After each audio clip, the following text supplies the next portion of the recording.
Are पार की लड़ाई होगी। आर पार की लड़ाई लड़ने के लिए हम बैठे हैं, क्योंकि हम संविधान के तहत बैठे, संवैधानिक राइट।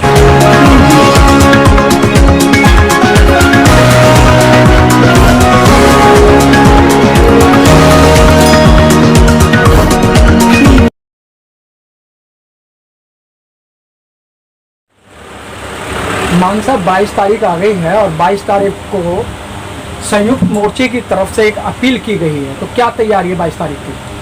जी, 22 तारीख को हम अपनी बात रखेंगे, क्योंकि विपक्ष भी नहीं बात उठा पा रहा है, विपक्ष कमज़ोर है। तो हमारी विपक्ष से भी मांग है कि किसानों की जो मांगे हैं, एमएसपी की गारंटी की मांग है और 3 काले कानूनों की मांग है, विपक्ष उसमें बहुत कमज़ोर बात रख पाया है, बल्कि रख ही नहीं पाया है। तो सत्ता पक्ष तो पूरी तरीके से सरकार के साथ है।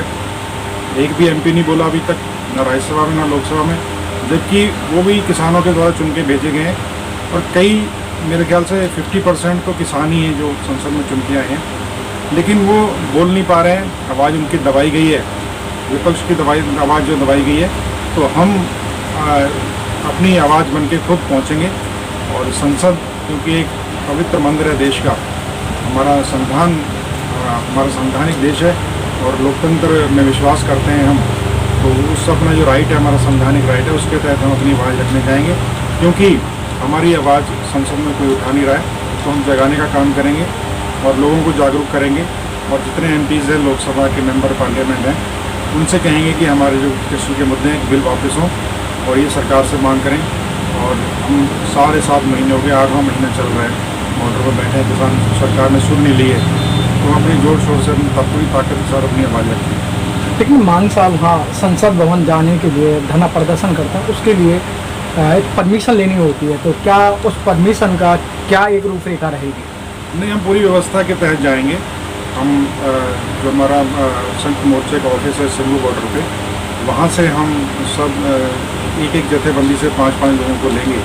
200 से लेकर 250 लोग उस जत्थे में रहेंगे और सबकी आई कार्ड और फ़ोटो वगैरह सब लिए जाएंगे। और जो जत्थेबंदी है, जिम्मेदार व्यक्ति एक होगा, तो उसके 4 लोग एक जत्थेबंदी से और जाएंगे और एक जिम्मेदार व्यक्ति, और बहुत ही शांतमय तरीके से हम जाएंगे।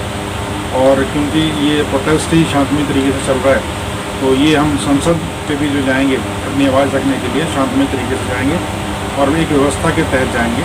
और उसमें ये हमने पूरा सुनिश्चित हमने किया है कि कोई शरारती व्यक्ति, शरारती तत्व जो है बीच में ना घुसने पाए, क्योंकि हमेशा से जो है कोशिश रहती है सत्ता पक्ष की, सत्ता पक्ष के द्वारा ही शरारतें कराई जाती हैं। तो हम जो है अपनी पूरी आइडेंटिटी लेके, आइडेंटिफाई करके लोगों को, तब हम अपने साथियों को लेके जाएंगे और पूरा उस तरीके से पूरी व्यवस्था के साथ वापस लेकर आएंगे। लेकिन सर, 26 जनवरी की जब हम बात करें तो 26 जनवरी को आपको टाइम दिया था 12 बजे का, लेकिन उससे पहले वहाँ 9, साढ़े 9 बजे करीब वहाँ किसानों के रूम में वहाँ कुछ लोग पहुँच चुके थे और आप लोग वहाँ तक पहुँचे ही नहीं। आपने ये बॉर्डर क्रॉस नहीं करा जब तक कि वहाँ जो एक हाउल्ला मचता और कहा जाता है कि वहाँ झंडा फहरा दिया गया। देखिए, उस समय पूरे देश को कॉल दी गई थी कि 26 जनवरी की परेड में आना है, और हमने सरकार से रिंग रोड पे परेड करने की मांग की थी जी। तो सरकार ने हमें रिंग रोड नहीं दिया। और जबकि हमें रिंग रोड देने की बात हुई थी, सरकार कह रही थी हम आपको रिंग रोड दे देंगे, लेकिन एक दिन पहले ही रात को उन्होंने रूट दूसरे फाइनल कर दिए। सरकार की ओर से जो है दूसरे रूट दे दिए गए। वो जानकारी जो है सब किसान भाइयों को नहीं हो पाई। तो सबको ये था कि हमें रिंग रोड पे ही परेड करनी है, तो इसलिए किसान जो है रिंग रोड पे चले गए थे।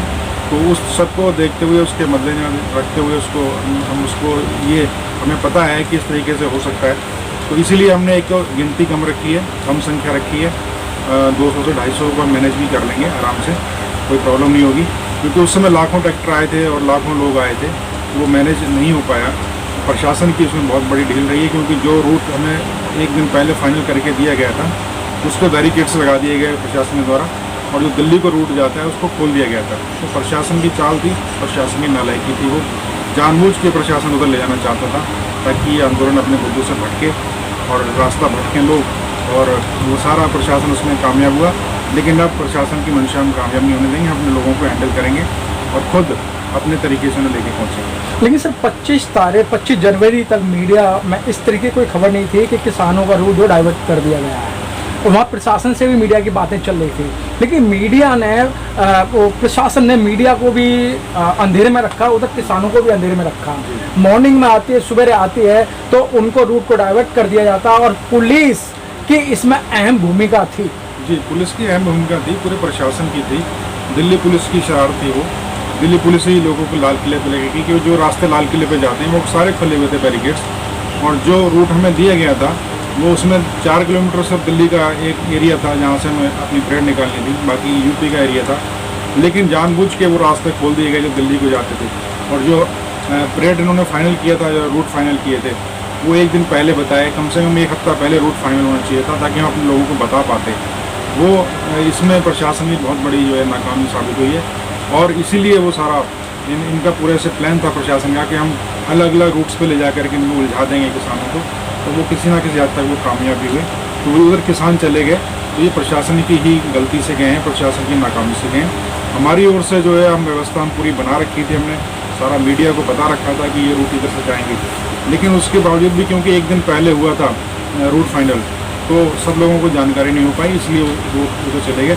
इस बार जो है हमने पहले से प्लान किया है, पूरी बैठकें हो रही हैं संयुक्त मोर्चा में, प्लान बन रहे हैं, आई कार्ड लिए जा रहे हैं, सबके फ़ोटो लिए जा रहे हैं, आधार कार्ड सबके लिए जा रहे हैं, ताकि जो है जो लोग जितने लोग जाएँ उतने लोगों को हम सुरक्षित वापस लेके आ सकते हैं। लेकिन मान साहब, वो पहले जो हुआ वो जनवरी को एक अंधेरे में हुआ, लेकिन इस बार तो आप भी एक जागरूक हो गए, सरकार भी जागरूक हो गई। क्या मीडिया की क्या भूमिका रहेगी? मीडिया आपके साथ चलेगी?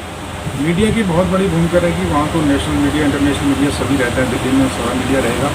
मीडिया को जानकारी दे दी गई है, उससे पहले हम प्रेस कॉन्फ्रेंस भी करेंगे संजू का, और सब बताएंगे। बाकी खबरें मीडिया तक पहुँची गई हैं, और सारा जो प्लान है वो मीडिया को बता दिया जाएगा। तो मीडिया का तो अहम रोल है, मीडिया तो रहेगा ही साथ। लेकिन मान साहब, अभी कुछ दिन पहले जो राकेश टिकैत जी ने बोला कि सरकार बात नहीं मान रही है, और सरकार बार बार जो है ट्वीट कर रही है, और जो बयान देने चाहिए वो बयान नहीं दे रही है, तो सरकार से आर पार की लड़ाई होनी है। जी बिल्कुल, आर पार की लड़ाई होगी। आर पार की लड़ाई लड़ने के लिए हम बैठे हैं, क्योंकि हम संविधान के तहत बैठे हैं, संवैधानिक राइट है हमारा, रोड पे बैठे हैं। हम दिल्ली को चारों तरफ से घेर रखा है हमने, और लोग हमारे साथ जुड़ रहे हैं।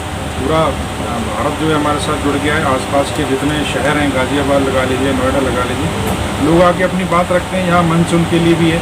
अभी प्रोटेस्ट हुआ था महंगाई को लेकर के, लोगों के सिलेंडर जो है मुश्किल हो गए हैं भराने, डीजल पेट्रोल भराना महंगा हो गया है।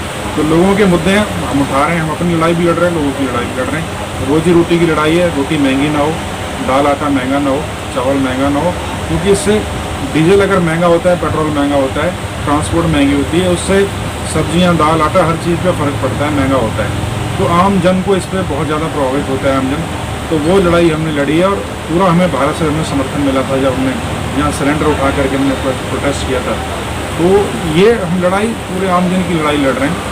तो आम जन हमारे साथ है। आम जन ये कहता है कि कानून वापसी होना चाहिए किसानों के। लेकिन मान साहब, राकेश टिकैत जी कह रहे हैं कि भाई ये ऐसे नहीं मानेंगे, और जो हठधर्मी हैं इनकी खाल में घुस भरना पड़ेगा। इतना खतरनाक बयान दिया। जी बिल्कुल ऐसा है।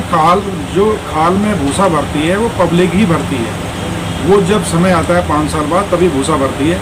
उस समय पैरों में गिरते हैं ये जा कर के, MP को चुनाव हो, MLA को चुनाव हो, तब जब पैरों पे गिरेंगे, वोट मांगने जाएंगे, और इनको वोट का जवाब दिया जाएगा, इनका विरोध किया जाएगा। जैसे बंगाल में हुआ, बंगाल में भी तो भूसा भरा था हमने जाकर के। जी। हमने विरोध किया कि इस निकम्मी पार्टी को, बेरहम लोगों को, जिनका अपना घर परिवार नहीं है, आप इनको वोट मत कीजिए। तो बंगाल की जनता ने हमारी आवाज़ को सुना, और इनके भूसा भरा बढ़िया करके सबको इनको हराया। 300 MLAs दिए दूसरी पार्टी को। तो ये BJP को पूरी जनता हराने का काम करेगी, वही भूसा भरना है, और हम कोई खाल उतार के भूसा नहीं भरेंगे, जनता भरेगी। जी। मान साहब, एक चीज़ निकल के आई है, जब किसानों ने अपील कर दी है कि कोई भी BJP का विधायक, कोई मेंबर ऑफ पार्लियामेंट, कोई भी मंत्री, जब तक आंदोलन चल रहा है ये घरों से बाहर ना निकलें, कोई भी किसी का उद्घाटन ना करें। उसके बाद में हरियाणा के आपने देखा, शिक्षा मंत्री आते हैं और कॉलेज के अंदर, यूनिवर्सिटी के अंदर आकर वो अपने अनाप शनाप बात करते हैं। जब उनका विरोध होता है तो वहाँ प्रशासन जो है किसानों पर लठ बजाने का काम करता है और उनको घसीटा जाता है। देखिए ऐसा है, जनता में बहुत ज़्यादा नाराज़गी है। जनता की नाराज़गी को ये समझ नहीं पा रहे हैं। ये सोच रहे हैं कि शायद हमने नेशनल मीडिया को मैनेज कर लिया है, और हम लोगों को बहला लेंगे, फुसला लेंगे, गाँव में जाके जैसे बयान देते हैं, गाँव में जाके लोगों को समझाएंगे। ये गाँव में जाके लोगों को क्या समझाएंगे कि आप अगर 100 रुपये पेट्रोल लोगे, डीजल लोगे तो आपको फ़ायदा है, और जब 50 रुपये था तभी ये हल्ला मचाते थे।